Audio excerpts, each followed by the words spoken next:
Hi guys! Welcome po ulit sa aking channel. Disney Malakay po. Simplify Happiness. Simpleng buhay. Buhay na walang arte, less stress. Join me guys sa aking simpleng vlog for today. Isang magandang buhay po sa ating lahat.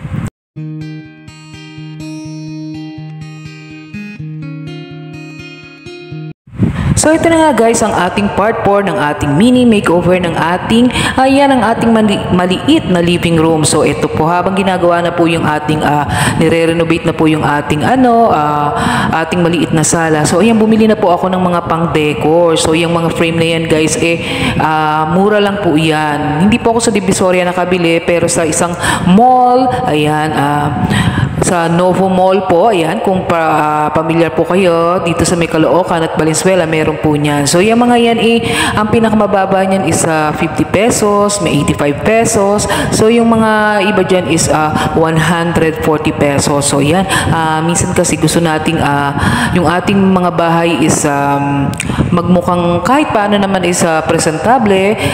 Syempre sa atin din, gusto natin habang nagpapahinga tayo is maging okay yung ating paligid habang tayo ay nagpapahinga. So yan, bumili rin po yan. Ang nagpa-develop po ng mga picture na yan, yung aking anak. So yan, sabi ko kasi gusto ko maglagay ng mga picture. So syempre yan yung alaga naming aso at yung mga pusa guys. Kasama yan syempre. Ang nagpa-develop niyang picture na yan is yung aking anak.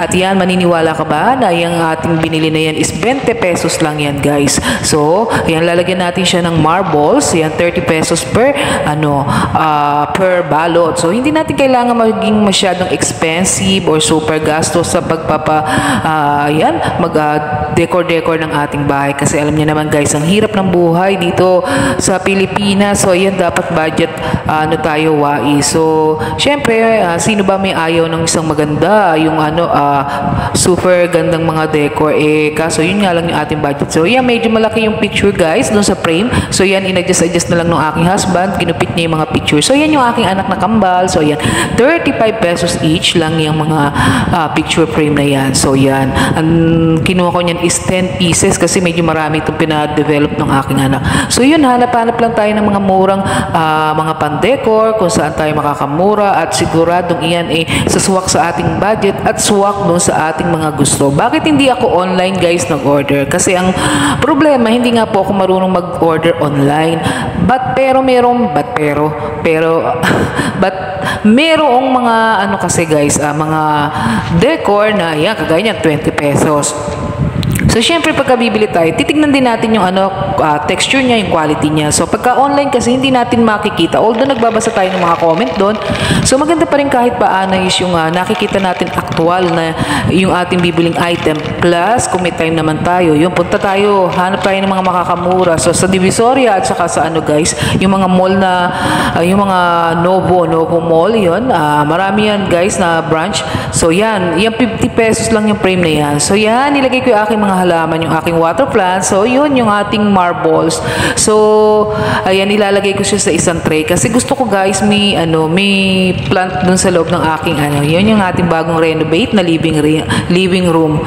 Renovate talaga, no? Akala mo naman talagang malaking So, yan, syempre, yun, sa mga nakasubaybay ng ating part 1 to part 3, ito na po yung ating part 4. And this will be the last part of our, mini makeover ng ating, yun, tamang words, mini makeover ng ating maliit na sala. So, yan, welcome po. So, ito yung aming maliit na sala, guys. Kung bakit, ayan, may siya, pintuan. Kasi dating kwarto ito, guys. Ito po yung aming second floor. So, dito ko na nilagay yung aming maliit na sala. So, ito yung aming mini makeover. So, ayan, 50 pesos lang yung mga nakasabit na yan, guys.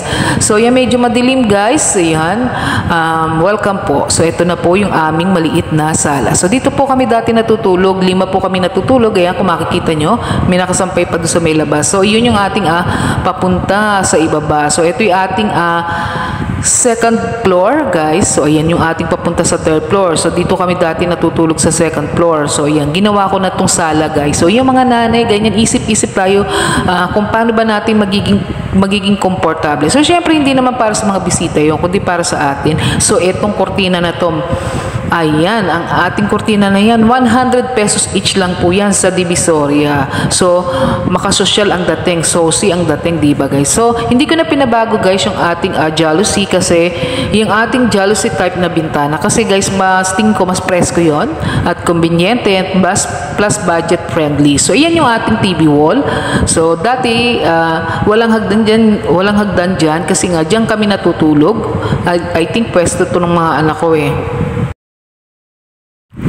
So, tingnan nyo guys yung texture ng ating kortina. Ang ganda, diba? So, yan yung ating bintana. Mga lumang bintana yan guys. Ay, malinis po yan guys ha. Dati po, parang hindi na natanggal yung pinakamancha niya. Diyan po nakalagay yung ating aircon. So, matagal pong panahon na hindi po nabuksan yung bintana na yan. So, ayan yung ating kortina guys. 100 pesos yan sa Divisoria guys. Ayan, maghahalukay ka lang doon sa mga bargain doon guys. So, yan. Ayan, maikli pa nga guys yung isa niyan. So, parehas naman ng design. Ayan, ang ikli. So, yan isa mahaba. So, pwede na kasi sabi ko nakatago. So, yan, practical na lang tayo. So, yan yung ating 100 pesos din. So, ayan. Akala nung ibang titingin dyan, bintana. So, hindi po yan. So, mga nakasubaybay po. Ayan po yung aking, ayan, papunta sa aking laundry area. So, dati hindi namin nagagamit yung area na yan kasi nga sarado dahil nga may mga kama doon, may kutsyon sa ibaba. So, ayan, sabi ko sa husband ko, dapat gamitin natin ang bawat space nitong bahay na to kasi nga maliit. So, yan, 140 pesos lang yan. Dalawang decor na yan. Yung wall decor na yan.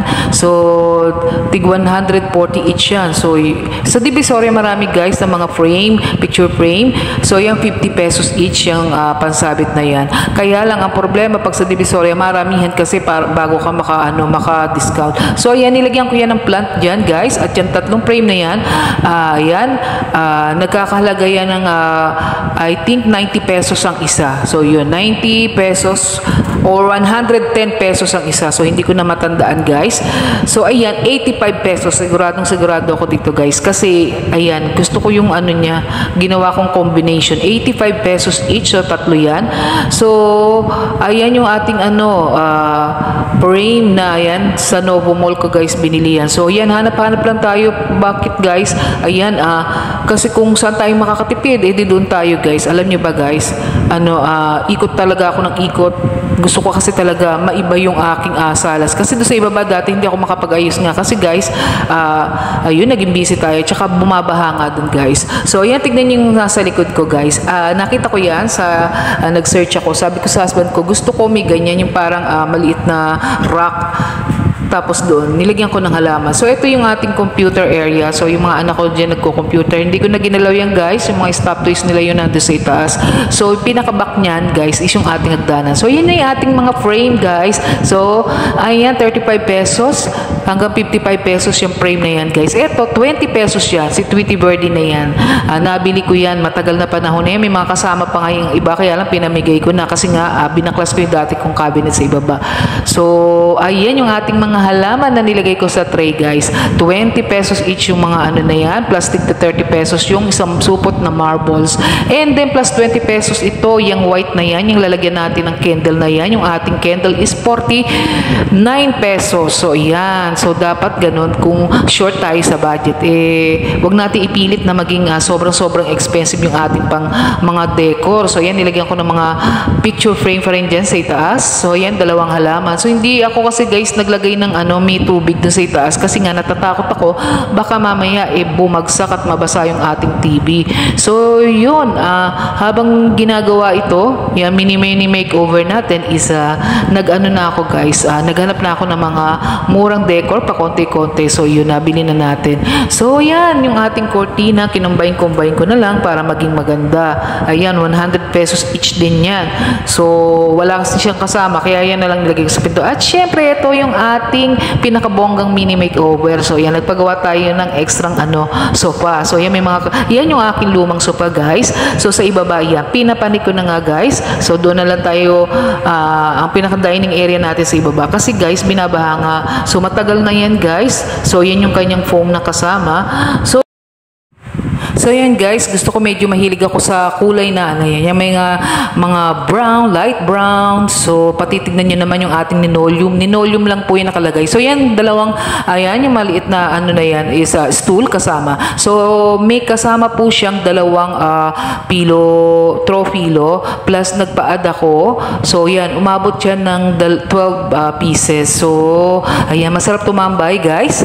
Kung hindi tayo busy, may panahon tayo, makapagpahinga tayo dito guys. So mapapansin yung pintuan na yun guys, CR po natin yan, panahon po pagkatapos ni Ondoy, nagpagawa ako agad-agad. Kaya lumiit yung pinaka ano natin, terrace dun sa harapan. So yan yung ating pinaka ano guys, TV wall na ginawa ng aking asawa, na nakita ko yung mga design, kaka-search ko. So yan yung ating hindi ko na pinapalitan guys yung bintana, jealousy pa rin. So practical lang tayo kasi ang hirap ng mag-budget ngayon. So yan, di ba? Ang sarap ng pakiramdam dito kung magpapahinga ka. So yung mga kids dito tumatambay minsan. Madalas naman ako kasi sa kwarto guys, kung may naglalaba lang ako, nagtitiklop ng damit, minsan dyan ako tumatambay. So habang wala yung mga bata, so yun.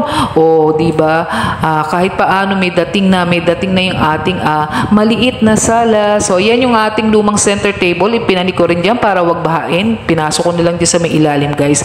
So ayan ang ating mini makeover ng ating maliit na sala. So yan, sana nag-enjoy kayo sa part 1, part 3 hanggang ngayon part 4. So yan, maraming salamat po sa lahat ng sumabaybay. So yan guys, patuloy nyo lang po akong suportahan sa aking channel. So yan, maraming salamat po sa support na binibigay nyo. So yan, di ba, kala bintana, labahan lang yan. So, yan yung ating upuan, yung ating sopa. So, yan pinasadyayan kasi nga maliit yung ating bahay, guys. So, yan, di ba? Nagkaroon tayo ng dalawang sala set dito sa maliit na ating sala. So, yan, thank you for watching. And if you are new to my channel, don't forget po to like, to subscribe, to share this video. And don't forget po to hit the red button for the notification of my upcoming video. Isang magandang buhay po sa ating lahat. So, yan, thank you for watching, guys. So, ayan, tingnan nyo, di ba? Kahit paano nagkakulay yung ating mini makeover ng sala.